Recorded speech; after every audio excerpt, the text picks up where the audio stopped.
ते बघितलेलं आहे आपण. आता आपण बघणार आहोत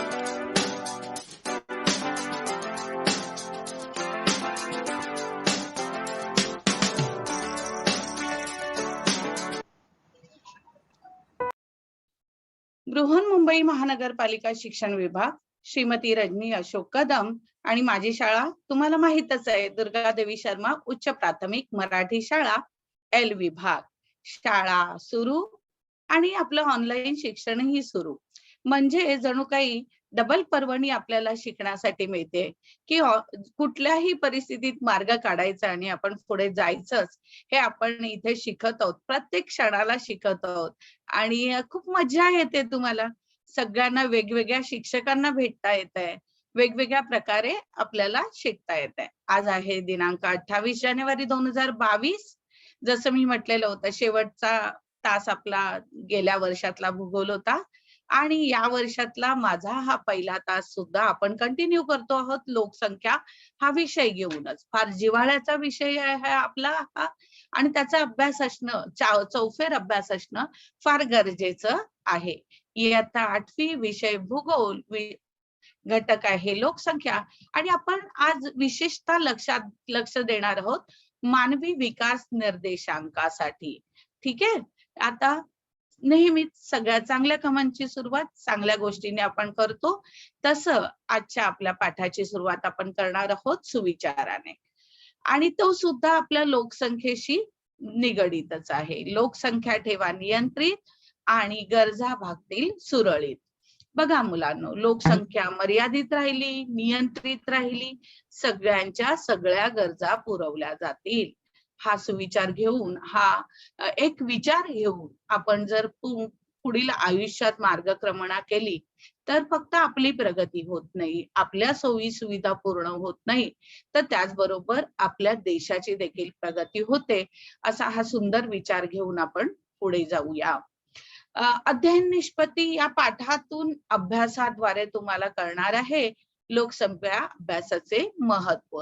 का लोकसंख्येचा अभ्यास करायचं गरज आहे, काय विशेष आहे लोकसंख्येमध्ये, हे तुम्हाला सांगता येणार आहे. लोकसंख्येवर परिणाम करणारे घटक कोणते आहेत आणि त्याला काय कारण आहे, हेही तुम्हाला सांगता येणार आहे. मुलांनो, आपण मागील पाठामध्ये पाहिलं की एखाद्या प्रदेशाच्या विकासासाठी अनेक घटक उपयुक्त असतात आणि त्यातील एक घटक आणि महत्वाचा घटक, आणि तो म्हणजे लोकसंख्या. कोणत्याही प्रदेशातील लोकसंख्येचा अभ्यास करताना खूप सारे मुद्दे विचारात घ्यावे लागतात आणि त्यातला पहिला मुद्दा आहे लोकसंख्येची वाढ. काय बरं सांगते लोकसंख्येची वाढ? तर लोकसंख्या जास्त आहे की लोकसंख्या कमी आहे, लोकसंख्या कोणत्या वेगाने वाढते, कोणत्या वेगाने कमी होते, याचा आपण या घटकामध्ये आपण याचा अभ्यास करणार आहोत. त्यानंतर आपण बघणार लोकसंख्येचे वितरण म्हणजे काय. तर कुठल्या प्रदेशामध्ये लोकसंख्या जास्त आहे, कसं आहे, एखाद्या प्रदेशातील लोकसंख्या जास्त आहे का कमी आहे, म्हणजेच प्रत्येकासाठी एक संज्ञा दिलेली आहे. वितरण म्हटलं की जास्त आहे, कमी आहे, विरळ आहे की दाट आहे, हे वितरण कसं आहे हे आपल्याला कळतं. म्हणजे कुर्ल्यामध्ये एवढे लोक राहतात, तिथलं वितरण कसं आहे, दाट आहे, विरळ आहे, जास्त लोक राहतात की कमी लोक राहतात, हे तिथं हे शब्द वापरल्यामुळे आपल्याला कळतात. त्यानंतर आपण बघणार आहोत लोकसंख्येची घनता. म्हणजे एखाद्या चौरस किलोमीटर प्रदेशामध्ये किती आदर्श लोकांनी राहायला पाहिजे आणि किती आदर्श लोक राहत आहेत, एका चौरस किलोमीटर मध्ये किती लोकांनी राहायला पाहिजे आणि प्रत्यक्षात किती लोक राहत आहेत, याच्यावरून आपल्याला तिथली घनता सांगता येते. जसं मी तुम्हाला मागच्या वेळेला पाण्याची घनता सांगितली होती, बरोबर. त्यानंतर आर्द्रतेची घनता आपण बघितलेली होती. म्हणजे घनता म्हणजे त्या ठिकाणची आदर्श परिस्थिती आणि प्रत्यक्षात असलेली परिस्थिती. आता ही जी आहे ती घनता दाट आहे की विरळ आहे, ही संकल्पना आपल्याला सांगता येते. आणि नंतरचा आपला घटक आपण अभ्यासलेला होता लोकसंख्येची रचना. हा आपण बाळांनो परत एकदा उजळणी करत आहोत, जेणेकरून लोकसंख्या खूप छान आपल्याला घटक समजून घेता येईल. लोकसंख्येची रचना जेव्हा आपण बघतो तेव्हा लोकसंख्येची रचना कोणकोणत्या घटकावर अवलंबून आहे हे सगळे घटक आपण बघणार आहोत. सगळ्यात पहिल्यांदा जेव्हा लोकसंख्या आपण विचारात घेतो तेव्हा लोकसंख्येमध्ये जन्मदर म्हणजे एका वर्षामध्ये किती जणांचा जन्म झाला आहे ती त्या देशाची तो त्या देशाचा जन्मदर असतो. एका वर्षामध्ये किती मृत्यू पावले आहेत लोक हा त्या देशाचा मृत्यू दर असतो. लोकसंख्या ठरवताना हे दोन घटक खूप परिणाम करणारे आहेत. जन्मदर जास्त आहे, मृत्यूदर कमी आहे, लोकसंख्या भरभर भरभर वाढेल. जन्मदर कमी आहे, मृत्यूदरही कमी आहे, लोकसंख्या विरळ विरळ होत जाईल, कमी कमी होत जाईल. बरोबर? म्हणजे हे दोन घटक एकमेकांवर परिणाम करणारे आहेत आणि ते दोन्ही घटक लोकसंख्येवर देखील परिणाम करणारे आहेत. म्हणून जन्मदर आणि मृत्यूदर तुम्हाला अभ्यासायला पाहिजे. त्यानंतर आयुर्मान. काय आहे बरं आयुर्मान ही संज्ञा? तर आयुर्मान म्हणजे सरासरी त्या देशातील लोकांचे आयुष्य जीवन किती वर्ष आहे? 50 वर्ष आहे, 60 वर्ष आहे, 70 वर्ष आहे.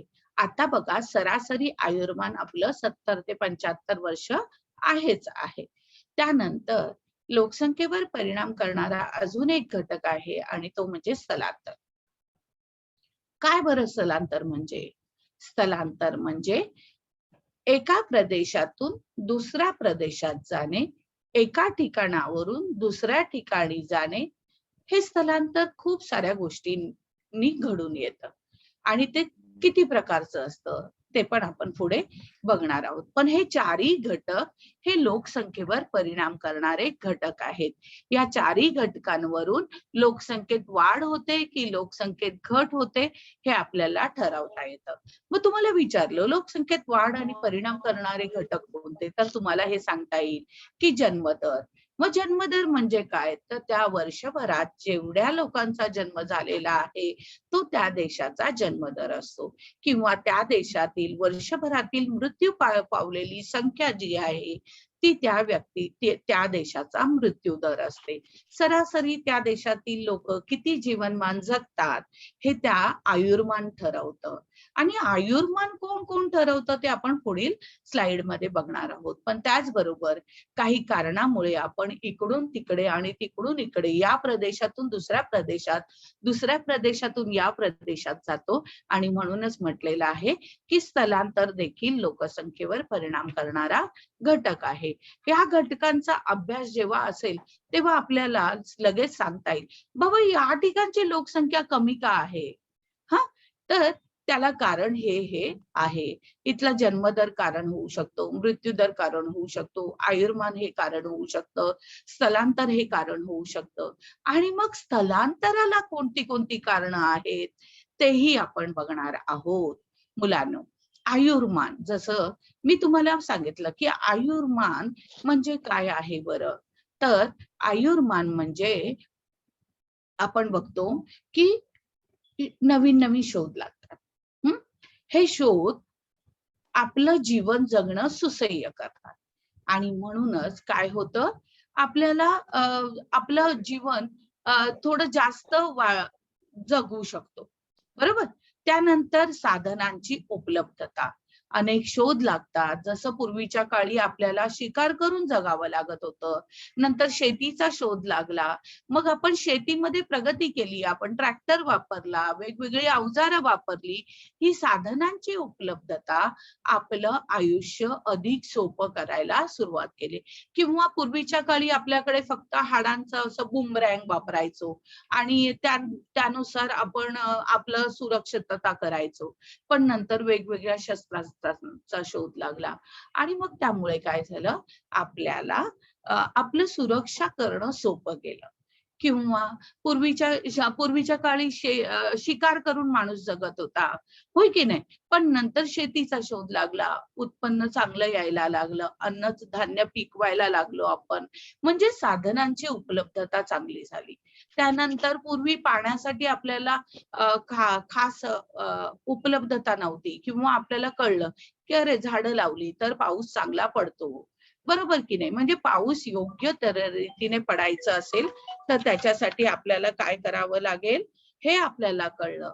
आणि मग आपण काय केलं, आपल्या आयुष्याचं जीवनमान सुसह्य झालं आणि त्यामुळे आपलं आयुर्मान वाढलं. आयुर्मान म्हणजे आपले जीवन जगण्याची जी वयोमर्यादा आहे ती वाढत गेली. पूर्वीच्या काळी अगदी पटकन साथीचे रोग यायचे, औषधं उपलब्ध नव्हती, काहीही उपलब्ध नव्हतं. आणि मग त्यामुळे काय झालं, आपल्याला पटकन खूप मृत्यूदर जास्त होता. बघा, इथे मृत्यूदर हा शब्द आला की नाही, तर या मृत्यूदरामुळे लोक पटापट मरायचे आणि त्यामुळे लोकसंख्येवर लगेच परिणाम व्हायचा. म्हणजेच आपल्याला हेही कळतं की साधनांची उपलब्धता देखील आयुर्मान वाढवतं, आणि आयुर्मान कमी किंवा जास्त झालं तर त्याचा लोकसंख्येवर परिणाम होतो. अजून तिसरा घटक आहे सोयी सुविधांची मुबलकता. बरोबर, मुंबईत बघा तुम्ही किती सोयी सुविधा आहेत. आपण 2 मिनिटात इकडून तिकडे त्या प्रदेशातून या प्रदेशाकडे जाऊ शकतो. पण गावी अशी उपलब्धता आहे का? आता मोबाईलवर 2 मिनिटात आपण फोन करून सांगतो, मला या गोष्टीची गरज आहे, मी इथे अडकले, मला पटकन येऊन. किंवा आता आपण जसं निर्भया हे अभियान स्त्रियांसाठी राबवलेलं आहे, की एखादी स्त्री एकटी प्रवास करत असेल तर तिने तर जर एक ठराविक नंबर डायल केला तर कुठल्याही ठिकाणी तिला सुरक्षितता उपलब्ध होऊ शकते. लगेच मुंबई पोलीस किंवा त्या ठिकाणचे लोकल पोलीस जे आहेत ते लगेचच अशा स्त्रियांना सुरक्षितता पोहोचवतात, सुरक्षित वाटायला सोयी सुविधा पुरवली जाते. ही सोयी सुविधांची मुबलकता जिथे असेल तिथे साहजिकच आयुर्मान वाढलेलं आपल्याला दिसून येतं. म्हणजे हे एक उदाहरण दिलं मी तुम्हाला की कशा प्रकारे पूर्वी जसं आपण एखाद्या प्रदेशात अडकलो, पूर आला, काय झालं, तर आपल्याला लगेच एखाद्या ठिकाणी फोन करून आपण सांगू शकतो की या ठिकाणी आम्ही अडकलोय, आम्हाला काय करा, सोडवणूक करा. आणि त्यामुळे जीवितहानी होणं थांबतं. हा, वित्तहानी थांबते. कारण का, जर समजा पूर आला, काय झालं, तर अशा वेळेला सोयी सुविधा लवकर पुरवल्या गेल्या तर काय होतं, नुकसान होणं थांबतं की नाही? म्हणजेच आयुर्मानावर हा परिणाम करणारा सोयी सुविधांची मुबलकता हा परिणाम करणारा घटक आहे आणि तो अतिशय महत्वाचा घटक आहे. यानंतर आपण बघतो स्थलांतर. आता स्थलांतर हे 2 प्रकारचं घडून येतं. एक आहे अंतरस्थलांतर आणि दुसरं आहे बाह्य स्थलांतर. अंतरस्थलांतर म्हणजे काय? तर बाहेरून आपल्या गावात लोक येतात, त्याला आपण अंतरस्थलांतर म्हणतो. आणि आपल्या गावातून लोक जेव्हा बाहेर जातात टीचर तेव्हा आपण बहिस्थलांतर असे म्हणतो. टीचर बरं, बोला. किती क्लास आहे? 8वी. मोबाईल हो हाथ नहीं है क्या हुआ? सगळ्यांनी म्यूट व्हायचंय, 6वीच्या मुलांनी. हाँ हो गया तो ना.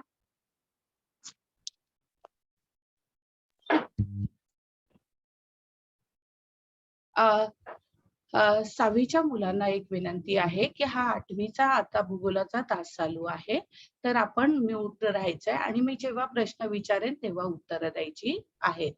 धन्यवाद.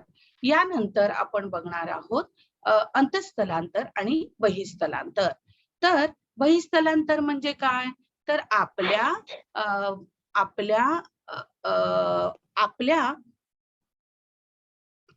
प्रदेशातून दुसऱ्या प्रदेशात आपण जेव्हा जातो तेव्हा आपण त्याला काय म्हणतो? बहिस्थलांतर असं म्हणतो.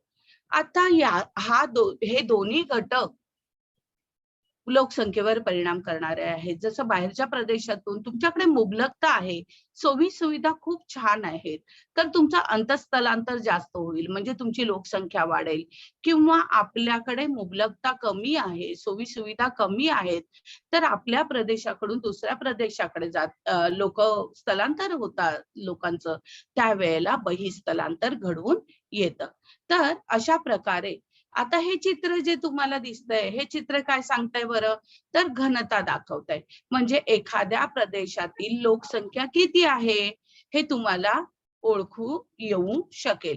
जर क्षेत्रफळ कमी उपलब्ध राहिलं, जसं इथे दाखवलंय बघा, क्षेत्रफळ जास्त आहे, तर विरळ लोकसंख्या आहे, घनता कशी आहे, दाट नाही. आणि इथे बघा, छोटा चौकोन आहे, क्षेत्रफळ कमी उपलब्ध आहे, म्हणजे लहान जागा आहे, आणि लोकसंख्या तिथे आहे, म्हणजे इथली लोकसंख्या ची घनता कशी आहे, दाट आहे. आणि येथील लोकसंख्येची घनता कशी आहे, कमी आहे, हे आपल्याला समजून येईल. आता याच्यासाठी आपण एक गुणोत्तर आहे.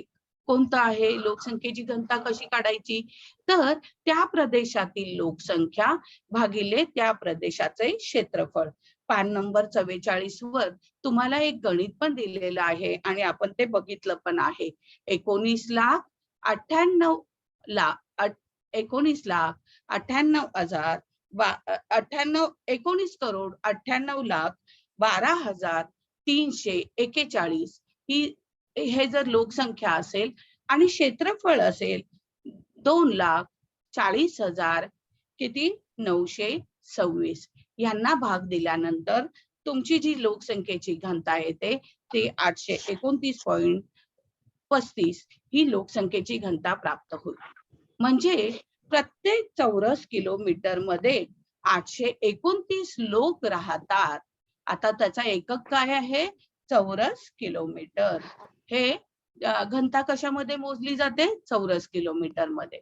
आणि मग हे आपल्या लक्षात येतं की ही घनता दाट आहे का, विरळ आहे का, योग्य आहे का, अयोग्य आहे का, अशा प्रकारे आपल्याला ठरवता येईल. यानंतर आपण बघूया एखाद्या प्रदेशाचे क्षेत्रफळ व तेथील लोकसंख्या यावरून दर चौरस किलोमीटर मध्ये किती लोक राहतात हे आपल्याला ज्यावरून समजतं त्याला आपण लोकसंख्येची घनता असे म्हणतो. बरोबर. आता आपण जे काही लिहिलेलं आहे फळ्यावर ते इरेज करून टाकूया आणि पुढे जाऊया. परत एकदा मी सांगते, लोकसंख्येची घनता हे सुद्धा लोकसंख्येवर परिणाम करणारा घटक आहे. एखादं क्षेत्रफळ जर लहान असेल आणि लोक जास्त असतील तर त्या प्रदेशातील लोकसंख्येची घनता जास्त असते. आणि त्या प्रदेशातील लोकसंख्या क्षेत्रफळ मोठं आहे, जसं ऑस्ट्रेलिया हा खूप मोठा देश आहे, पण तिथे काय आहे, लोक कमी आहेत, आणि म्हणून ऑस्ट्रेलियातील लोकसंख्येची घनता कशी आहे, विरळ आहे. पण आपण बघितलं गोव्यामध्ये खूप पर्यटक येतात, बाहेरून पर्यटक येतात, आणि गोवा हा अतिशय छोटा क्षेत्रफळाचा प्रदेश आहे, पण लोकसंख्या तिथली मात्र जास्त आहे, आणि म्हणून तिथली लोकसंख्येची घनता कशी आहे, दाट आहे. ह्या छोट्या छोट्या गोष्टी आहेत, या छोट्या गोष्टी लोकसंख्येवर परिणाम करणाऱ्या घटक आहे. यानंतर आपण बघतो की लोकसंख्येचे वितरण, जसं मी तुम्हाला म्हटलं की या प्रदेशात जास्त लोकसंख्या आहे, या प्रदेशात कमी लोकसंख्या आहे, म्हणजेच या ठिकाणी लोकसंख्येचे वितरण जास्त झालेले आहे, त्या ठिकाणी लोकसंख्येचे वितरण कमी झालेले आहे, असं जेव्हा आपण म्हणतो तेव्हा काय करतो, तो जो घटक आहे त्यात प्राकृतिक घटक परिणाम करतो, आर्थिक घटक परिणाम करतो, राजकीय घटक परिणाम करतो आणि सामाजिक घटक परिणाम करतो. जसं मी म्हटलं, एखाद्या प्रदेशाचं स्थान हे नदीजवळ आहे, मैदानी प्रदेश आहे, सुपीक गवताळ प्रदेश आहे, म्हणजेच काय तर पशु पक्षी या सगळ्यांना तुम्हाला काय होतं,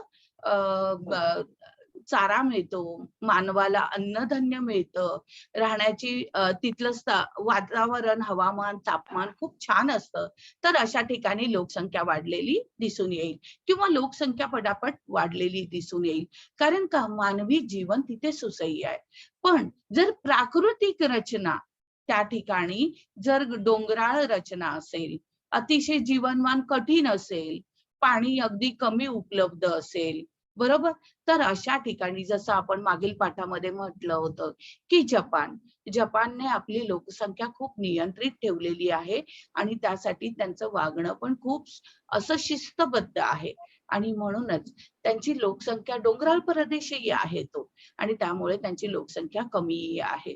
हवामान हा अतिशय महत्वाचा घटक आहे जो लोकसंख्येवर परिणाम करतो. जसं थंडी, जसं आपण बघितलं की हा पृथ्वी गोल आहे आणि हा विषुववृत्तीय प्रदेश आहे, हा अक्षवृत्ताजवळील प्रदेश आहे आणि आपण इथे बघितलं शीत कटिबंधातला हा प्रदेश आहे.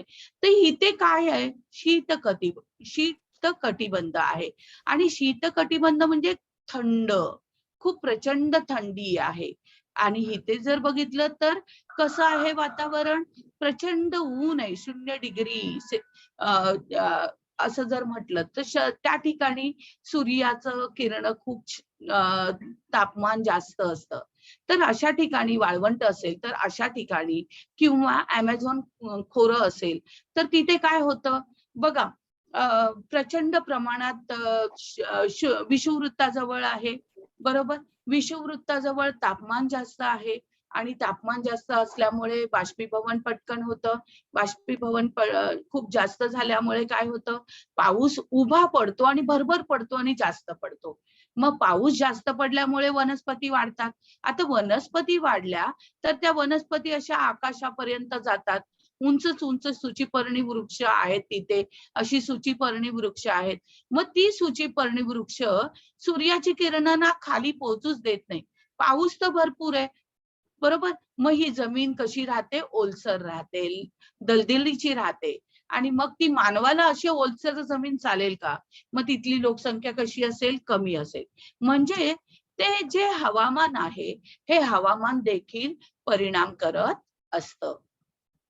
मुलांनो, आपला महाराष्ट्र बघा, काही ठिकाणी काळी कसदार जमीन आहे, काही ठिकाणी लाल मृदा उपलब्ध आहे, बरोबर, तर राजस्थान सारख्या प्रदेशामध्ये वाळवंट आहे, बरोबर.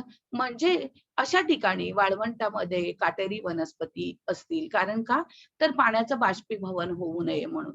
मग तिथे वनस्पती मृदा परिणाम करते की नाही, पण काळी कसदार जमीन असेल तर शेती चांगली होते तिथे, म्हणजे मग तिथली लोकसंख्या परत वाढलेली दिसते. अशा पद्धतीने आपल्याला मृदा हा घटक म्हणजेच प्राकृतिक घटक म्हणजेच नैसर्गिक घटक सुद्धा परिणाम करणारा, जिथे खनिज संपत्ती आहे बघा, काही अरब अमिरात देश आहेत, या देशांमध्ये खनिज संपत्ती आहे, पेट्रोलियम उपलब्धता खूप आहे, पण त्यांच्याकडे बाकीच्या गोष्टींची उपलब्धता नाही आहे. तर अशा वेळेला काय करावं लागेल, तर त्या खनिज संपत्तीच्या जोरावर ते काय करतील, पेट्रोलियम पदार्थ देतील आणि त्या बदल्यात आपल्याला सोयी सुविधा असतील असे पदार्थ घेतील, तर औषधोपचार सुविधा घेतील किंवा नवीन ज्ञान घेतील. तर मुलांनो, सांगायचा उपयोग अशा पद्धतीने प्राकृतिक घटक हे तुमच्यावर खूप परिणाम करत असतात. आता आर्थिक घटक म्हणजे ज्यातून उत्पन्न उपलब्ध होणार आहे ते आहे शेती, कारखानदारी, नागरीकरण किंवा वाहतूक आणि बाजारपेठ.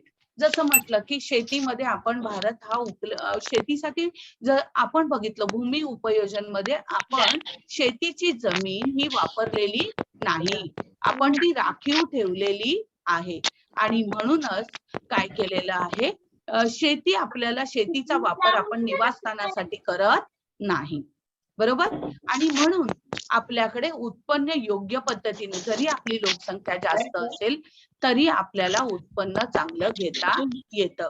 त्याचबरोबर ज्या ठिकाणी नवीन नवीन शोध लागले आहेत, कारखानदारी चांगली आहे, त्या ठिकाणी सुद्धा बघा, कारखान्यासाठी उपलब्ध व्यक्ती लागतात, कर्मचारी वर्ग लागतो, मग त्या कारखान्याच्या आजूबाजूला लोकसंख्या वाढलेली तुम्हाला दिसून येईल आणि त्या ठिकाणी सुद्धा योग्य बघा, जागा कमी असते, कारण का, तर अशा ठिकाणी नागरीकरण सुसज्ज सुनियोजित नागरीकरण केलं गेलेलं असतं.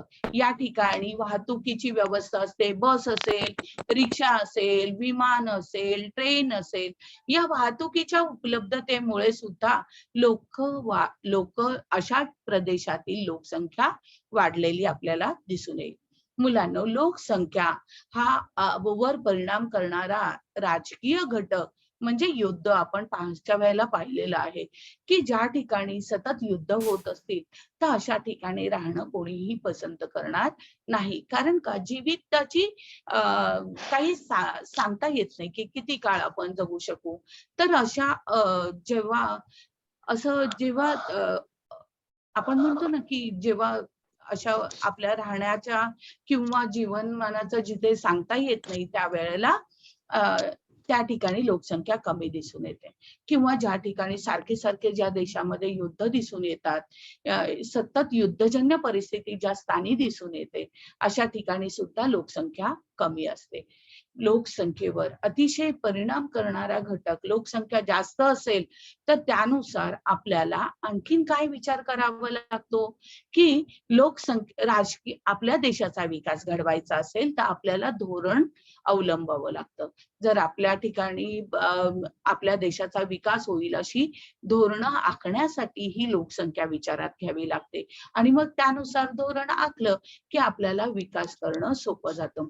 म्हणून युद्ध, राजकीय अस्थिरता, राजकीय धोरण हे राजकीय घटकामध्ये येतात आणि लोकसंख्या वाढण्यासाठी किंवा लोकसंख्या कमी राहण्यासाठी हे घटक कारणीभूत असतात. त्यानंतर मी तुम्हाला म्हटलं सामाजिक घटक, वंश, धर्म, भाषा, रूढी, परंपरा या सामाजिक हा घटक देखील जसं मी तुम्हाला म्हटलं मुलगी आणि मुलगा यांच्यामध्ये आता आपण भेदाभेद करत नाही. कारण का, तर आपण आपल्या लक्षात आलं एका कालावधीनंतर, अरे आपण जर मुलींचा जन्मदर वाढवला नाही तर काय होईल, मुलांसाठी ते हानिकारक असेल आणि मुलींसाठी देखील ते हानिकारक असेल आणि अशा देशाचा योग्य आणि समतोल विकास होऊ शकत नाही. आपली मानसिकताच आपली टोटल बदलून जाते आणि म्हणूनच काय होतं, आपल्याला वंश, धर्म हा वैचारिक जो दृष्टिकोन आहे तो सुद्धा महत्वाचा आहे. भाषा, सगळ्या योग्य भाषेचा विकास झालेला असेल, रूढी परंपरा योग्य असतील, योग्य परंपरांचं जतन केलं गेलं असेल तर मानवी जीवन सुसह्य होतं. हे आपल्याला या सगळ्या घटकांवरून दिसून येतं आणि या सगळ्यातून आपल्याला हेही कळलं की हे सगळे घटक लोकसंख्येवर परिणाम करणारे आहेत. मुलांना आपण लोकसंख्येची वाढ कशी होते ते बघितलं, लोकसंख्येचे वितरण कसे आहे ते बघितलं, लोकसंख्येची घनता कशी आहे हा पहिला घटक. आता आपण बघूया लोकसंख्येची रचना. लोकसंख्येची रचना जेव्हा पाहतो तेव्हा तुम्हाला माहित असतं लोकसंख्या विचारात घेताना या देशातील स्त्रिया किती आहेत, पुरुष किती आहेत, मुलं किती आहेत, मुलगे किती आहेत, स्त्रिया किती आहेत, वृद्ध किती आहेत, या सर्वांद्वारे आपल्याला ठरवलं जातं की ही रचना, याला सगळ्याला काय म्हणतो, रचना म्हणतो. पण ही रचना जी आहे ती कशावर ठरवता येते, त्याची वर्गवारी करावी लागते. तर ती वेगळ्या वेगळ्या उपघटकां त्यांचा परस्पर संबंध देखील असतो. लोकसंख्येची वेगवेगळ्या उपगटांमध्ये वर्गवारी करता येते. या घटकांमध्ये देखील परस्पर संबंध असतो आणि त्याच्या अभ्यासावरून आपल्याला त्या प्रदेशातील रचना, त्या प्रदेशातील गुणवत्ता समजते. आता ही लोकसंख्येची जी रचना आहे, ही लोकसंख्येची रचना आपल्याला अभ्यासाला घेताना 5 घटक लक्षात घ्यावे लागतात. जसं स्त्री, पुरुष किंवा मुलगा, मुलगी हा लिंगानुसार होणारा एक घटक आहे. नंतर वयोगट प्रमाण. वयोगट प्रमाणामध्ये आपण काय विचारात घेतलं जातं, तर वयोगटामध्ये लहान मुले, तरुण आणि वृद्ध असा भाग लक्षात घेतला जातो. बरोबर. आता लहान मुलं याच्यामध्ये मुली आल्या, मुलगे आले, सगळे आले. बरोबर. तरुण, याच्यामध्ये स्त्री पुरुष, तरुण स्त्रिया, तरुण पुरुष सगळे आले. वृद्ध, याच्यामध्ये सुद्धा तरुण वृद्ध स्त्रिया, वृद्ध पुरुष आले. मग यांचा का विचार करायचा, कशासाठी यांचा विचार करायचा? मुलांनो, आपण ते पूर्ण घेणारच आहोत. बघा, जसं लिंगानुसार वर्गवारी लोकसंख्येची रचना कशी आहे, तर या प्रदेशातील स्त्रिया जास्त आहेत का, पुरुषांचे प्रमाण जास्त आहे का, त्याच्यासाठी लिंग गुणोत्तर ठरवलं जातं. म्हणजे पुरुषांचे प्रमाण 1000मध्ये पुरुषांचे प्रमाण हजारास हजार आहे का, आणि स्त्रियांचे प्रमाण हजारास हजार आहे का, तर ते गुणोत्तर, ते लिंग गुणोत्तर समतोल लिंग गुणोत्तर ठरतं. पण जर एका लोकसंख्येमध्ये जर 500 पुरुष असतील आणि 100 स्त्रिया असतील, किंवा 900 पुरुष असतील, 100 स्त्रिया असतील, तर ते असमतोल लिंग गुणोत्तर ठरतं. अशा ठिकाणी स्त्रियांवर अत्याचार जास्त होऊ शकतात आणि देश विकासही करू शकत नाही. प्रत्येक ठिकाणी स्त्री पुरुष, मुलगे मुली यांचं प्रमाण समतोल राखणं गरजेचं आहे. आणि एका कालावधीत आपल्या लक्षात आलं की नाही, हे प्रमाण समतोल राहत नाहीये, कुठेतरी तोल ढळतोय. मग आपलं लगेच राजकीय धोरण, आपलं त्याविषयीचं देशाचं धोरण आपण आखताना लगेचच आपण मुलींसाठी शिष्यवृत्ती द्यायला सुरुवात केली. मुलींचा जन्मदर झाल्यानंतर आपण त्यांना शिकण्यासाठी त्यांना शिष्यवृत्ती दिली.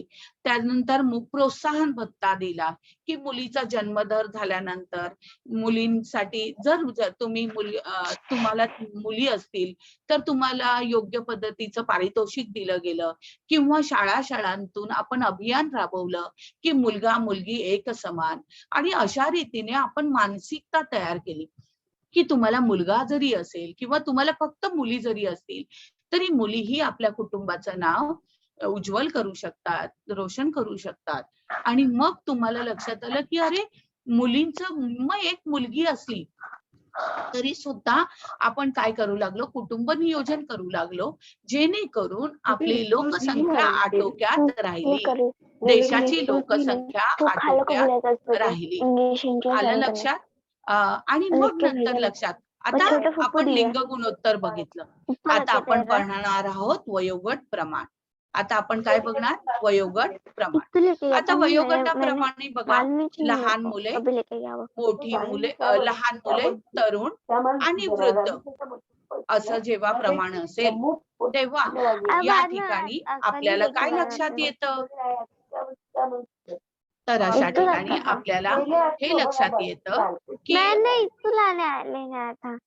आप भी मैंने देखी तो ऊपर रखेले और वहाँ से निकाल के लेके आई। सर जरा स्टॉप करूया का? रहता है क्या, घर में रहता है वो? छोटा पुनः 50 रुपए दिए देखो। काय कधी क्या मालूम, बैठी थी तो बोले कि 50 रुपए दे, 100 का छुट्टा सुबह सुबह मेरे से झगड़ा हो गया। आपण अशा वेळेला भाड़े के अभी मैं कहाँ से लाऊं भाड़ा, मेरे को रोज देता कोई पैसा। शबनम प्लीज म्यूट रखना अपने आप को, फिर बाद में मैं क्वेश्चन पूछूंगी तब आंसर करना है। पीपीएस शबनम। गाड़ी झगड़ा है। हेलो, कल भी परसों भी 20 रुपए, आज भी रोज है ना 20 रुपए देता मेरे को, रोज 20 रुपए। हेलो, अशा पद्धतीने लोकसंख्येची रचना असते आणि मग लोकसंख्येच्या या रचनेमध्ये आपल्याला वृद्ध, तरुण आणि मुलं, आता ह्या वयोगट प्रमाण का लक्षात घ्यायचं, तर या वयोगटानुसार आपले जर लोकसंख्येमध्ये जर बघा मुलांचं प्रमाण जास्त असेल तर मग आपल्याला काय करावं लागेल, त्याप्रमाणे आपलं धोरण, शैक्षणिक धोरण आखावं लागेल. आणि मग जास्तीत जास्त मुलांची शैक्षणिक प्रगती कशी होईल यासाठी हे धोरण आवश्यक ठरेल. किंवा जसं म्हटलं की वृद्धांचं प्रमाण असेल, जसं इटलीमध्ये बघा, तुम्ही बघितलं कोरोनाच्या पहिल्या लाटेमध्ये वृद्धांचं प्रमाण जास्त होतं आणि त्यामुळे लोकसंख्येमध्ये हा परिणाम झालेला दिसून येतो. बरोबर, एक मिनिट कंपनी रहते। निवासस्थान, आता तिसरा घटक आहे निवासस्थान. कोण आला? कंपनी. निवासस्थानामध्ये ते ग्रामीण लोकसंख्या आणि शहरी लोकसंख्या हा परिणामही दिसून येतो. जसं ग्रामीण जीवनामध्ये तुम्हाला लोकसंख्या जे आहे ते 40 के लिए 1 मिनट कम.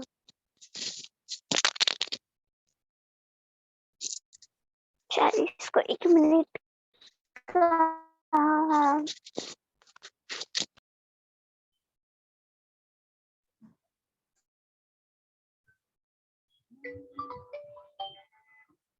टीचर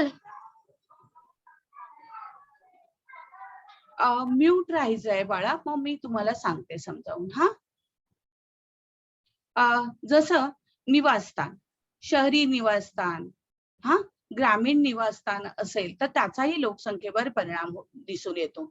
तुम्हाला बघा, जर ग्रामीण भागामधील लोकसंख्या कमी दिसून येते. कारण का? तर बऱ्याचशा लोकांचं शहरामध्ये काय झालेलं आहे, स्थलांतर झालेलं आहे. कामधंद्याच्या निमित्ताने, विवाहाच्या निमित्ताने, अनेक कारणामुळे हे स्थलांतर झालेलं दिसून येतं. आता कार्यानुसार लोकसंख्येची रचना म्हणजे 15 ते बघा, हा आपण पेन घेऊया. 15 ते जसं बघा, 15 ते 59 हा जो गट आहे, हा गट उद्यमशील लोकसंख्या असं म्हटलं जातं. कोणता? 15 ते 59. कारण या काळातच लोक काम करत असतात. आणि हा गट, जर ही लोकसंख्या जर तुमची जास्त असेल तर तुमचा विकास खूप भरभर होतो.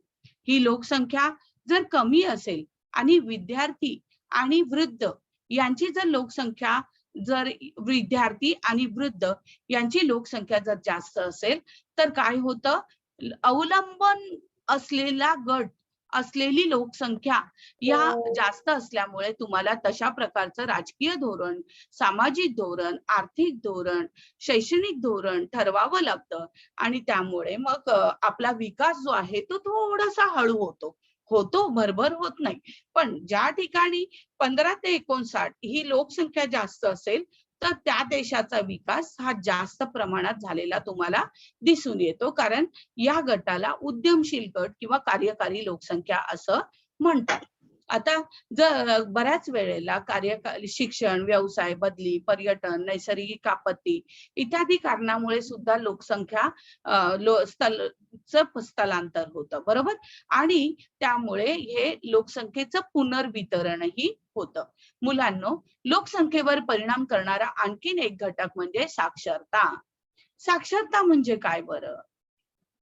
तर लिहिता वाचता येणं आणि समजपूर्वक लिहिता वाचता येणं. नुसतं ऐकणं, जसं हिअरिंग आणि लर्निंग किंवा लिसनिंग या 2 कन्सेप्ट वेगळ्या आहेत.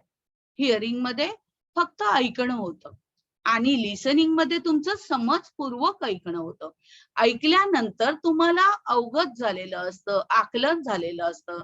तसंच साक्षरतेमध्ये समजपूर्वक वाचन, लेखन समजणं आणि त्याचा अर्थ समजणं याला आपण साक्षरता म्हणू शकतो. नुसतंच सही करता येणं म्हणजे साक्षरता होऊ शकत नाही. पण ज्या ठिकाणी साक्षरता असेल, लिहिता वाचता लोकांना येत असेल, समजत असेल, तर अशा ठिकाणच्या लोकांमध्ये जाणीवा जास्त चांगल्या निर्माण झालेल्या असतात. लोकांना चांगलं काय, वाईट काय हे छान समजलेलं असतं. तुम्ही तर म्हणता, बाई तुम्ही लोकसंख्या शिकवताय, हे काय शिकवताय? बाळांनो, जिथे साक्षर झालेली जनता असते ती समजपूर्वक वागते, शिस्तबद्ध वागते आणि स्वतःला मर्यादेत वागते. कधीही वाहून जात नाही, कोणतंही अंधानुकरण करत नाहीत, कुठल्याही गोष्टीचं अंधानुकरण होत नाही. आणि म्हणून साक्षरता जिथे जास्त असेल तिथे विकास जास्त झालेला दिसून येतो. आणि हे 5ही घटक जे आहेत ते लोकसंख्येवर परिणाम करणारे आहेत. आता हे आपण जेव्हा समजून घेतो तेव्हा मग आपण हेही समजून घेतो की याच्यावर कोणते प्रश्न येऊ शकतील.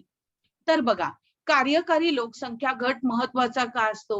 बरोबर आहे. कार्यकारी गट महत्वाचा असतो, कारण याच गटातली लोक 15 ते 59 या वयोगटातील लोक काम करत असतात, नोकरी करत असतात, व्यवसाय करत असतात आणि त्याद्वारे पैसा मिळवत असतात, अर्थार्जन करत असतात आणि आपल्या देशालाही पैसा मिळवून देत असतात. जसं तुम्ही बघा, आपण शिकलो, बरोबर?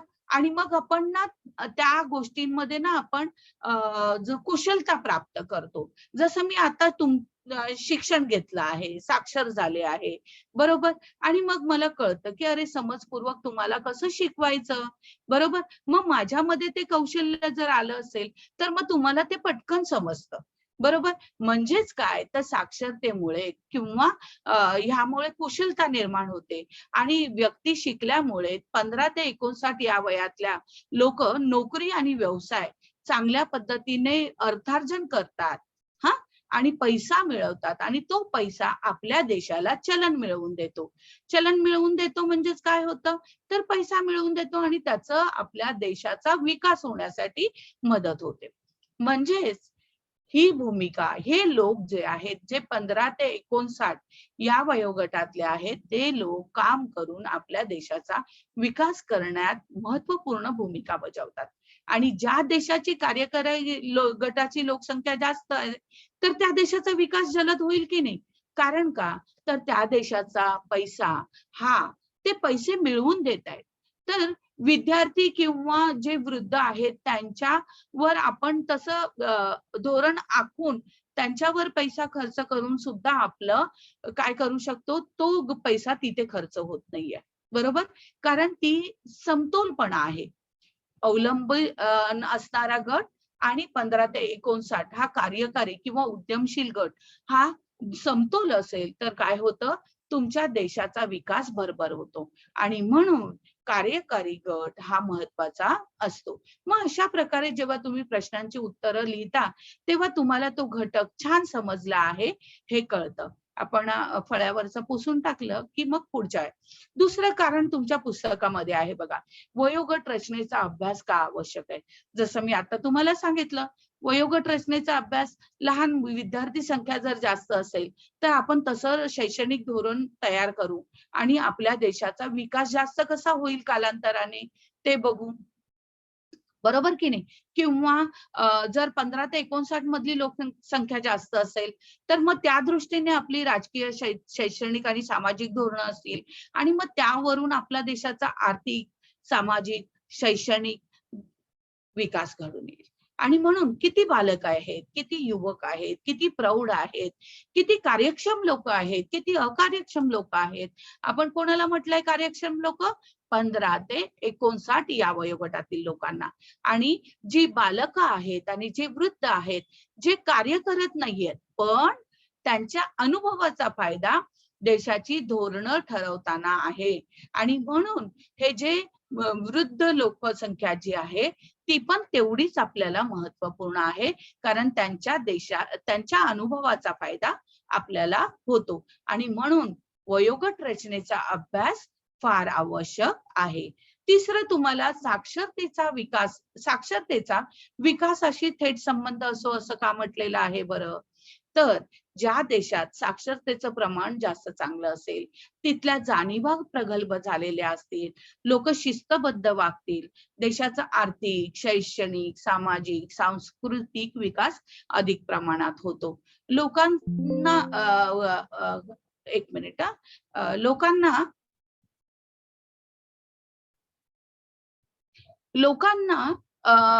आपल्याला सांगावं नाही लागत की कसं वागायला हवं किंवा कसं बोलायला हवं किंवा आपला अधिक जोचा पैसा आहे तो त्यासाठी खर्च होत नाही. तर अशा प्रकारे आपल्याला साक्षरतेचा विकासाची थेट संबंध असतो हे आपल्याला सहज स्पष्ट करता येतं आणि त्याचं उत्तर असं लिहा, ज्या देशामध्ये साक्षरतेचे प्रमाण अधिक त्या देशाचा आर्थिक, शैक्षणिक, सामाजिक, सांस्कृतिक विकास अधिक प्रमाणात होतो आणि म्हणून साक्षरतेचा विकासाशी थेट संबंध आहे असे म्हणता येते. अशा प्रकारे विचार करण्याची आपल्याला सवय लावून घेतली पाहिजे. मुलांनो, या सगळ्या गोष्टी बघता बघता आपण हेही बघतो की कसा स्तंभलेख आलेख कसा करायचा. भूगोल आणि आलेख याचा अतिशय जवळचा संबंध आहे. बघा, जसं तुम्हाला तुमच्या पुस्तकामध्ये एक चार्ट दिलेला आहे, साक्षरतेचा हा चार्ट आहे. प्रत्येक देशाची साक्षरता किती टक्के आहे आणि तुम्हाला सांगितलं ह्याच्यावर आलेख काढा आणि द्या. तुमचे हातचे मार्क आहेत ते गुण अतिशय सोपे असतात. आलेख हा अतिशय सोपा असतो. आलेखामधून समजून घेणं सोपं पडतं आणि त्यामुळे आलेख काढता आला तर तुम्हाला काय म्हणायचं आहे हे तुम्हाला समजावून देणं खूप सोपं जातं.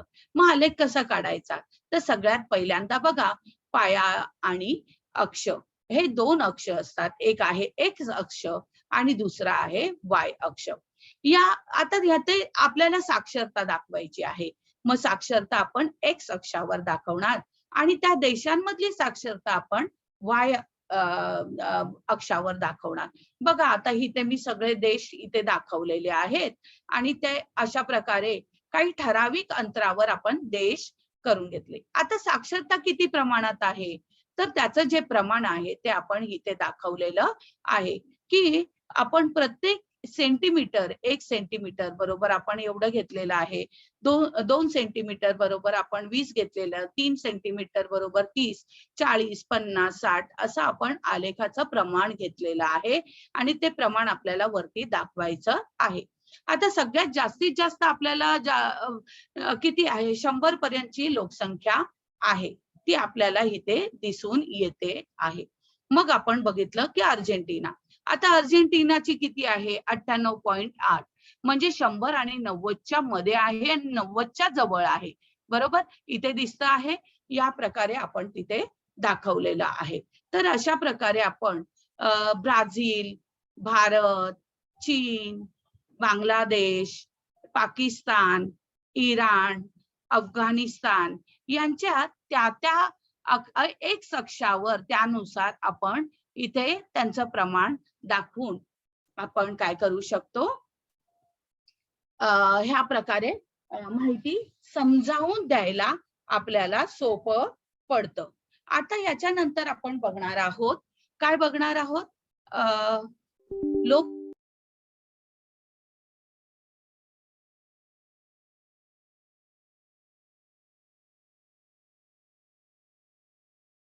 स्थलांतर. स्थलांतरामुळे कोणता परिणाम होतो, मानवी विकास निर्देशांकावर कोणता परिणाम होतो, ही कल्पना 1980 ते 1990च्या दशकात महबूब अल हक आणि अमर्त्य सेन यांनी मांडली. यांनी मानवी विकास निर्देशांक ही संकल्पना मांडली. या संकल्पनेवर आधारित मानव विकास व निर्देशांक दरवर्षी संयुक्त राष्ट्र विकास कार्यक्रम म्हणजे UNDP मार्फत प्रकाशित केला जातो. तुम्ही म्हणाल मॅडम, संयुक्त राष्ट्र विकास कार्यक्रम म्हणजेच युनायटेड नेशन्स डेव्हलपमेंट प्रोग्राम. मग ही संज्ञा UNDP कुठेही आली तर तुम्हाला लक्षात यायला पाहिजे की याचा अर्थ आहे संयुक्त राष्ट्र विकास कार्यक्रम. या कार्यक्रमामध्ये कोणता असा निर्देशांक, मानव विकास निर्देशांक सांगितला म्हणजे काय केला, किंवा मानवी विकास निर्देशांक म्हणजेच human development index, H for human, D for development and I for index. हे जेव्हा HDI ही संकल्पना सादर केली गेली, ती कशावर सादर केली गेली, म्हणजे एखादा देश हा फक्त अन्नधान्य भरपूर पिकवतो आहे किंवा अन्नधान्याच्या बाबतीत स्वयंपूर्ण आहे, तर तो त्या देशाची लोकसंख्या ही योग्य आहे का, त्या देशाचा लोकसंख्या निर्देशांक किंवा विकास हा जो संकल्पना आहे विकास, हा कशावरून ठरवला जातो, तर त्या देशाने अन्नधान्य योग्य पिकवलं म्हणजेच तो विकसित देश आहे का, विकसनशील देश आहे का, अविकसित देश आहे का. या 3 संकल्पना कशावरून कळणार. अविकसित म्हणजे ज्यांचा विकास कमी आहे असा, विकसनशील म्हणजे जे विकास करत आहेत, पूर्ण झालेला नाही, आणि विकसित म्हणजे ज्यांचा विकास पूर्ण झालेला आहे. मग ह्या 3 संकल्पना कशावरून ठरवल्या जातात, तर त्याच्यासाठी मानवी विकास निर्देशांक ठरवला गेला, HDI. आणि हा कोणातर्फे प्रकाशित केला जातो? संयुक्त राष्ट्र विकास कार्यक्रमाअंतर्गत हा दरवर्षी प्रकाशित केला जातो. यामध्ये काय बघितलं जातं तर मानवी विकास निर्देशांक त्या देशातील नागरिकांचे जीवनमान अतिशय चांगलं राहणीमान आहे, सगळ्यांना पौष्टिक पदार्थ खायला मिळत आहेत, सगळ्यांना अन्न वस्त्र धान्य मूलभूत अन्न वस्त्र निवारा या मूलभूत गरजा सगळ्यांच्या पूर्ण झालेल्या आहेत, सामाजिक दृष्ट्या मानसिक दृष्ट्या जे व्यवस्थित स्थिर आहेत. होय मुलांनो, मानसिक दृष्ट्या देखील सगळ्यांचा स्थैर्य आहे, अशा ठिकाणी जीवनमान चांगले आहे असं बघू शकतो. कारण एखाद्या ठिकाणी बघा तुटवडा असला, टंचाई असेल, आणि ही टंचाई कशामुळे होते? लोकसंख्या वाढली तर टंचाई निर्माण होणार, बरोबर की नाही? मग अशा ठिकाणी जीवनमान चांगले राहील का? नाही राहणार. जीवनमानाची गुणवत्ता, त्या देशातील लोक साक्षर आहेत, योग्य काय अयोग्य काय या जाणीवा विकसित आहेत, त्या ठिकाणची जीवनमानाची गुणवत्ता देखील उच्च आहे.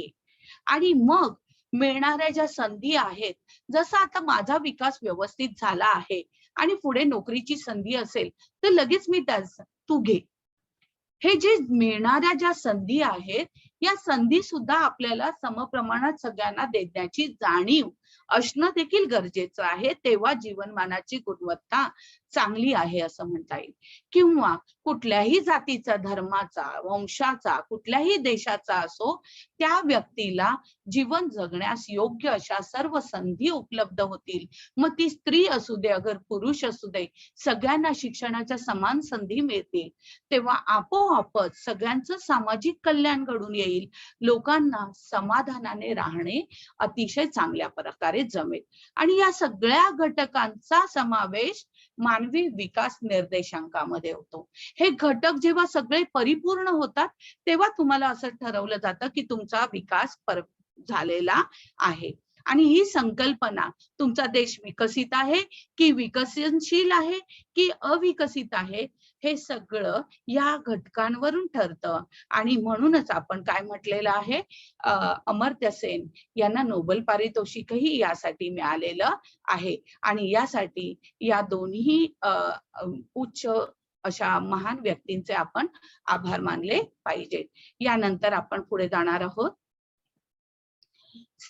बघा, मानवी विकास निर्देशांक ह्युमन डेव्हलपमेंट इंडेक्स हा कशावर अवलंबून असतो? आयुर्मान, शिक्षण, दरडोई उत्पन्न यांचा मीन काढला जातो, मध्य काढला जातो. तुम्ही गणितात मीन काढायला शिकला आहात. याच्यावरून तुमचं अविकसित देश आहे, विकसनशील देश आहे, विकसित देश आहे हे ठरवलं जातं. ह्यासाठी तो 0 ते 1 या दरम्यान असतो. आपण पुढच्या चार्ट मध्ये बघणार आहोत. पण हे मानवी विकास निर्देशांक याच्यासाठी काही संज्ञा वापरल्या आहेत. अति उच्च म्हणजे खूप चांगला निर्देशांक आहे, उच्च, मध्यम आणि त्यापेक्षा कमी, यासाठी अशा प्रकारे आपण ते दाखवू शकतो. लिखित स्वरूपात ते अशा प्रकारे दाखवू शकतो. मुलांनो, मानवी विकास निर्देशांक परत एकदा आपण बघूया. आर्थिक निकष म्हणजे लोकांचे सरासरी राहणीमान कसे आहे, लोकांना शिक्षणाच्या सरासरी किती संधी उपलब्ध आहेत, आरोग्य किती उपलब्ध आहे, याच्यावरून ठरवलं जातं. मानवी विकास निर्देशांक 0 ते 1 या दरम्यान आपल्याला दाखवला जातो. आणि अतिविकसित प्रदेशांचा निर्देशांक 1च्या जवळ असतो. मध्यम विकसित प्रदेशातील निर्देशांक मध्यम असतो, तर 0च्या जवळ अविकसित किंवा कमी निर्देशांक 0च्या जवळ असतो असं आपल्याला म्हणता येईल.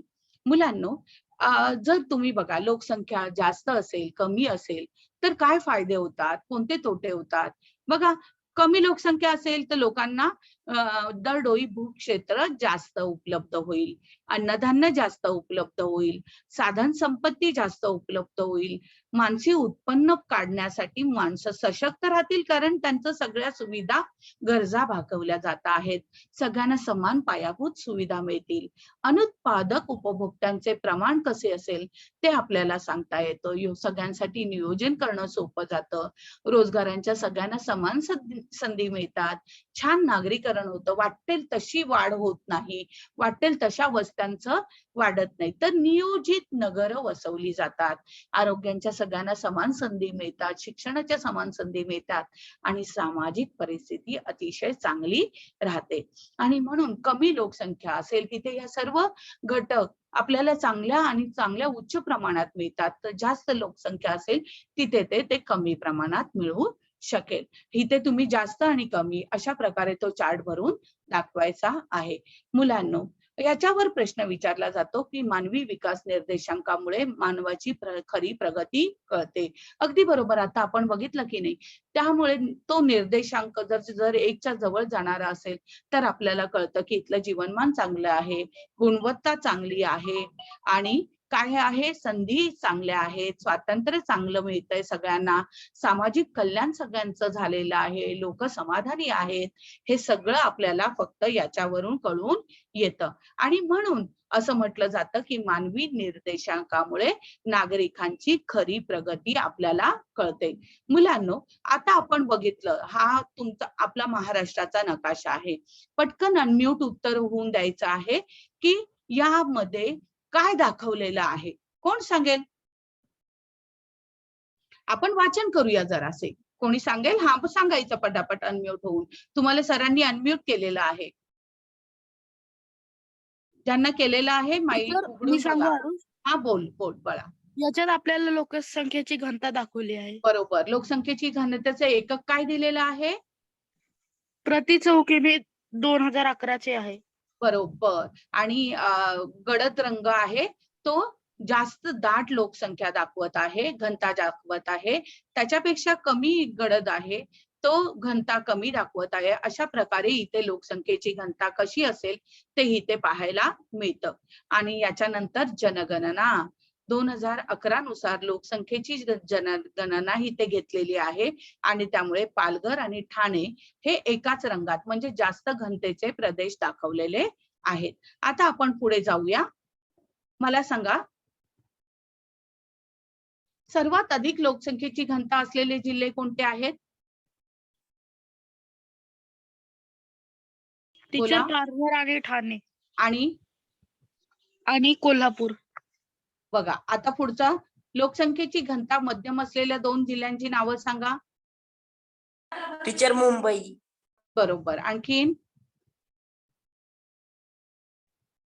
बघा, मध्यम 250 ते 500 कोणता रंग आहे बघा.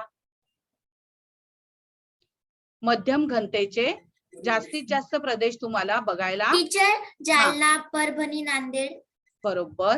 आता आपण पुढे जाऊया. गडद रंगाने दाखवलेली घनता किती आहे? अनम्यूट होऊन उत्तर द्यायचंय. टीचर 1000. 1000 पेक्षा जास्त घनता आहे. बरोबर. गडचिरोली जिल्ह्यात लोकसंख्येची घनता कमी का आहे सांगता येईल का? आता आपण बघितलं घनता का कमी आहे ते. टीचर कारण तिकडे हल्ले खूप होतात. टीचर गडचिरोली मध्ये अरण्य खूप आहे. बरोबर. बघा मुलांनो, हा पर्जन्य छायेचा प्रदेश आहे.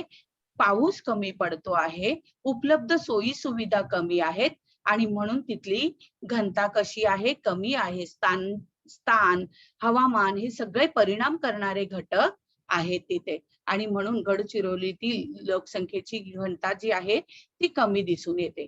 प्राकृतिक रचना, हवामान, वनप्रदेश, उद्योग इत्यादींचा घनतेवर होणारा परिणाम याबाबत आपल्या वर्गात तुम्ही चर्चा करायची आहे आणि त्याबाबत शिक्षकांशी बोलायचं आहे. मुलांनो, लोकसंख्या कशावरून ठरवली जाते? तर सर्वेक्षण केलं जातं. हे सर्वेक्षण दर 10 वर्षांनी केलं जातं आणि त्या 10 वर्षाच्या दशकारंभी म्हणजे काय? तर 2011 साली झालंय. मग 10 वर्षांनी किती साली होणार? 2021 साली. बरोबर. पण आता कोविडजन्य परिस्थिती असल्यामुळे आपण काय करत आहोत, जरा थांबलो आहोत, पण बॅकग्राऊंडला आपलं काम चालू आहे. माहिती कशी मिळवायची याच्या बाबतचं नियोजन चालू आहे. म्हणजेच 2021 ते 30 हे जे दशक आहे त्याच्या सुरुवातीला हे सर्वेक्षण होणार. प्राप्त झालेली जी संख्या आहे त्या माहितीला सांख्यिकीय माहिती म्हणतो, बरोबर. आणि त्यावरून आपल्याला आपल्या देशाचं शैक्षणिक नियोजन, आर्थिक नियोजन आणि सांस्कृतिक नियोजन, सामाजिक धोरण आखता येतं. आणि त्यासाठी लोकसंख्या जनगणना खूप महत्वाची आहे. लोकसंख्येचे जे गणन केले जाते त्या सर्वेक्षणाला आपण म्हणतो जनगणना. मुलांनो, आता आपण बघणार आहोत तुमच्या पाठाखालील काही विधाने आहेत, ती विधाने पूर्ण करायची आहेत. जन्मदर हा मृत्यू दरापेक्षा अधिक असल्यास लोकसंख्या कमी होते, वाढते, स्थिर होते, अतिरिक्त होते. कशी होते? मॅडम मी सांगू नये हा, बोल बोल. जन्मदर हा मृत्यूदर पेक्षा अधिक असल्यास लोकसंख्या वाढते. बरोबर, लोकसंख्या वाढते. डॅश रिकाम्या जागा वयोगटातील लोकांचा समावेश कार्यकारी लोकसंख्येत होतो. कोणत्या गटातील लोकांचा कार्यकारी लोकसंख्येत समावेश होतो? टीचर मी सांगू गायत्री? होय होय. 15 ते 59 वयोगटातील लोकांचा समावेश कार्यकारी लोकसंख्येत होतो. बरोबर. यानंतर पुढचं आहे, समाजात आधुनिक तंत्रज्ञानाचा प्रसार रिकाम्या जागा घटकावर अवलंबून असतो. लिंग गुणोत्तर, जन्मदर, साक्षरता, स्थलांतर कशावर अवलंबून असतो? टीचर थर्ड साक्षरता. साक्षरतेवर तो अवलंबून असतो. जेवढं जास्त साक्षरता असेल तेवढ्या जास्त पटकन तुमचं आकलन जास्त होतं आणि त्या तंत्रज्ञानाचा वापर कसा करायचा हे तुम्हाला शेतीसाठी आपण अवजाऱ्या वापरतो, बरोबर. आता ही आपली शाळा बंद झाली, आपण लगेच तंत्रज्ञान वापरलं, आपण ऑनलाईन वर्गात शिकायला लागलो आणि जेणेकरून आपलं नुकसान, शैक्षणिक नुकसान झालं नाही. मुलांना अतिशय हृदयस्पर्शी असा प्रसंग आहे की तुम्ही बघा, लिहायचं असेल तर काय वापरता? पेन वापरता की नाही? मग पेन हे तुमचं साधन आहे. कशाचं साधन आहे? तुमचं विचार व्यक्त करायचं साधन आहे. तसंच लोकसंख्या हे महत्वाचं संसाधन आहे, म्हणजे साधन आहे. तुमच्या देशाचा विकास, तुमच्या देशाची धोरणं, तुमच्या देशाचं सांस्कृतिक विकास ह्या सगळ्या ठरवण्याचं एक महत्वाचं असं हे लोकसंख्या हे साधन ठरवता येतं आणि म्हणून त्याला संसाधन असं म्हटलेलं आहे. त्याची गुणवत्ता महत्वाची असते. साक्षरतेचं प्रमाण, लिंग गुणोत्तर, वयोगट, आरोग्य, शैक्षणिक पातळी इत्यादी सर्व गोष्टींचा विचार करून या लोकसंख्येस आपण संसाधन मानताना या गोष्टीचा विचार केला जातो. मी पुन्हा एकदा हे का ठसवलं? कारण लोकसंख्या जर तुम्ही व्यवस्थित अभ्यासलीत तर तुम्हाला सर्व ज्ञान सहसंबंध लावताना सोपं जातं. म्हणून मुलांनो, आज आपण खालील विधाने योग्य की अयोग्य ते सांगायचं आहे. प्रदेशाच्या क्षेत्रफळावरून लोकसंख्येची घनता समजते, बरोबर की चूक? योग्य की अयोग्य? टीचर अयोग्य. का बरं? टीचर प्रदेशाच्या क्षेत्रफळावरून लोकसंख्येची घनता नाही समजत. बरोबर. त्यासाठी क्षेत्रफळ आणि लोकसंख्या ह्या दोन्ही संज्ञा, ह्या दोन्ही संकल्पना तुम्हाला आवश्यक असतात. यानंतर आपण बघूया, साक्षरतेमुळे प्रदेशातील लोकसंख्येची गुणवत्ता ठरते. योग्य की अयोग्य? टीचर अयोग्य. योग्य. साक्षरतेमुळे लोकसंख्येची गुणवत्ता ठरते, योग्य आहे हे. आणि ज्या प्रदेशातून लोकसंख्येचे स्थलांतर होते त्या प्रदेशातील मनुष्यबळावर विपरीत परिणाम होतो. योग्य की अयोग्य? काय सांगता येईल? टीचर योग्य आहे. योग्य आहे. बघूया बरं. व्हेरी गुड, छान. अधिक आर्थिक सुबत्ता म्हणजे देशाचा प्रदेशाचा विकास. योग्य की अयोग्य? टीचर मी सांगू गायत्री? बोल बोल. हे विधान योग्य आहे टीचर. आर्थिक सुबत्ता म्हणजे देशाचा विकास. आपण बघ नाही, निर्देशांक योग्य आहे. ठरवताना कोणकोणत्या गोष्टी लक्षात घेतलेल्या? फक्त म्हटलेलं का की आपण उत्पन्न मिळवतोय म्हणजे आर्थिक सुबत्ता मिळवतोय म्हणजे विकसित देश झाला? टीचर अयोग्य आहे. हा, कारण मुलांनो, विकासाचा संबंध लोकसंख्येचे जीवनमान, जीवनाची गुणवत्ता, तेथे मिळणाऱ्या संधी, स्वातंत्र्य यावर अवलंबून असते. मग हे योग्य विधान आहे. फक्त आर्थिक सुबत्ता म्हणजे प्रदेशाचा विकास ठरत नाही. आता मग अधिक छान कन्सेप्ट क्लिअर होऊन जाईल. मला सांगा, विकसनशील देशाचा मानव विकास निर्देशांक 1 असतो. योग्य आहे नाही का हे teacher. उत्तर? अयोग्य आहे. हा, काय असेल बाळा? टीचर शून्याच्या खाली असते. नाही बाळा, विकसनशील म्हटलेलं आहे, अविकसित नाही म्हटलंय आपण, कमी विकसित नाही म्हटलेला आहे. हा मध्यम आहे, बरोबर? कारण तो 0 ते 500 ते 600च्या दरम्यान असतो आणि म्हणून हे विधान कसं आहे? अयोग्य आहे. बाळांनो, पूर्ण लोकसंख्या या विषयावर तुम्हाला भरपूर काही लिहिता येईल. या सगळ्या घनता, वाढ, रचना या सगळ्यांचा विचार करून तुम्हाला या सगळ्यांना आपल्याला ह्या गोष्टी सांगता येतील. तर आता आपण बघूया. टिपा लिहा. लिंग गुणोत्तर. मी ह्या टिपा तुम्हाला या व्हिडिओज मध्ये दिलेल्या आहेत की लोकसंख्येच्या लिंगानुसार स्त्री पुरुष विभागणी ही नैसर्गिक आणि सहजगता येणारी विभागणी आहे, बरोबर?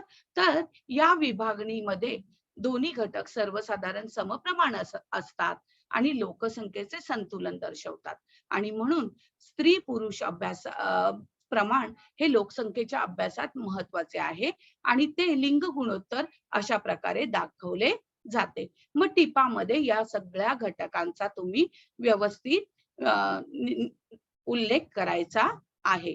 त्याच्यानंतर आपण बघणार आहोत